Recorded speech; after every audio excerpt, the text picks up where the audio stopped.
आपको मुझसे पर्सनल कोई भी दुश्मनी हो सकती है, रंजिश नफरत मेरे लिए हो सकती है, लेकिन ये बात मेरी नहीं है।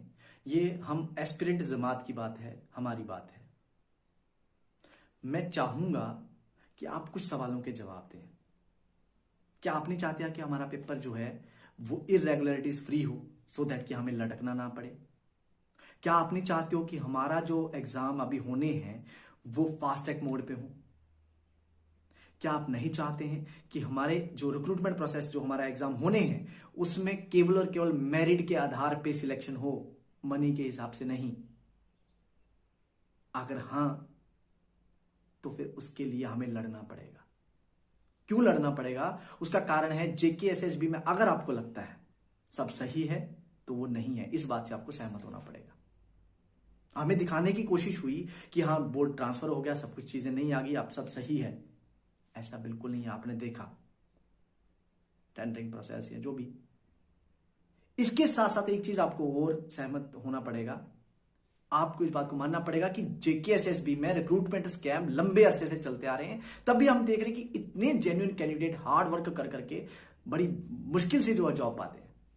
कि आप एक बार सोचें, देखिए सीबीटी मोड में एग्जाम होना था फॉरेस्टर का, ओएमआर मोड के जो टाउट्स थे पकड़े गए, लेकिन एक पकड़ा गया टाउट में ही क्या 4 करोड़ में फॉरेस्टर का पेपर, जो अभी हम फीस दे रहे हैं, अभी फॉर्म एप्लीकेशन चल रहे हैं, इसी दौरान वो बिक गया। मतलब सीबीटी मोड का जो माफिया है वो वहीं का वहीं धरा पड़ा है। और जेकेएसएसबी ने जांच भी नहीं करी है। जेकेएसएसबी ने कोई जांच करी? सीबीटी मोड में कितनी दफा हम कह चुके हैं कि उसकी टेक्निकल इन्वेस्टिगेशन करिए।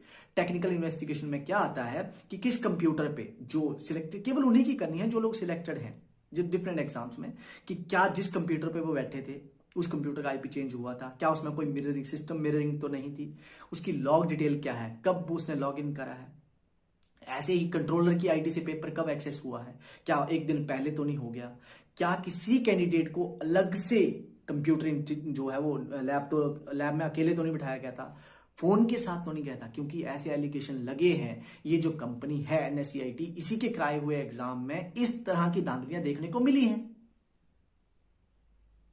अब बात आती है कि हम क्या करें। करना तो जेकेएसएसबी ने है। देखिए जेकेएसएसबी ने यह भी करना था कि फेयर रिक्रूटमेंट करानी थी, उसने कराई क्या? नहीं।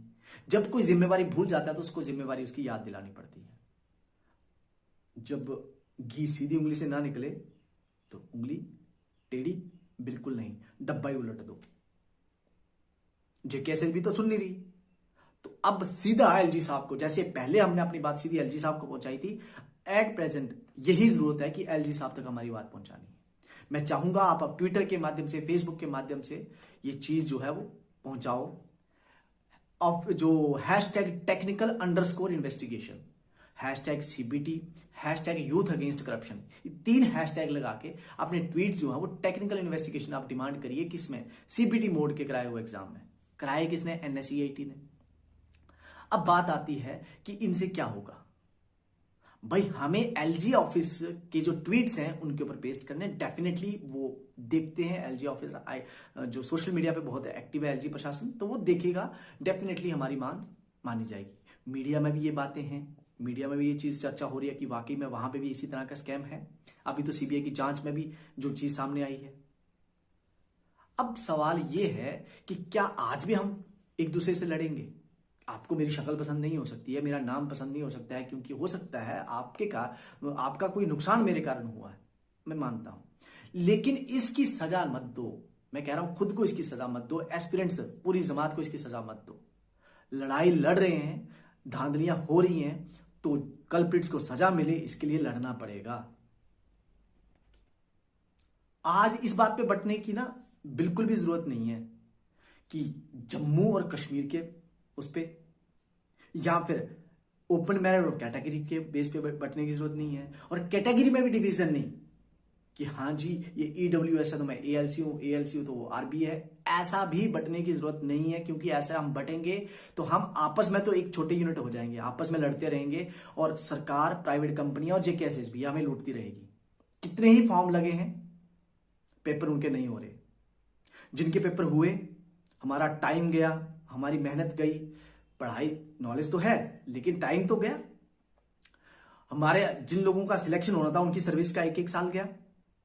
ये जो रिक्रूटमेंट कैंसिल हुई है, सरकार ने हमें पहले, अच्छा सरकार ने एक और हमारे आपको पता नहीं चलेगा, लेकिन हमारा ही द्वारा सामने लाया गया रिक्रूटमेंट स्कैम, और उसमें जांच करके सरकार अपने ऊपर मेडल चिपका रही है कि भाई हमने जांच करी, जबकि इसकी नौबत ही नहीं आनी चाहिए थी। तो सरकार भी हमारा शोषण कर रही है, जेकेएसएसबी भी हमारा शोषण कर रही है, और प्राइवेट कंपनियां भी। क्यों? पेपर ट्रांसपेरेंसी से कराना, सीक्रेसी मेंटेन करना उनकी जिम्मेवारी है, लेकिन वो नहीं करती हैं, बेच के पेपर चलो जी। क्यों हो रहा है ये शोषण? क्योंकि हम बटे हुए हैं।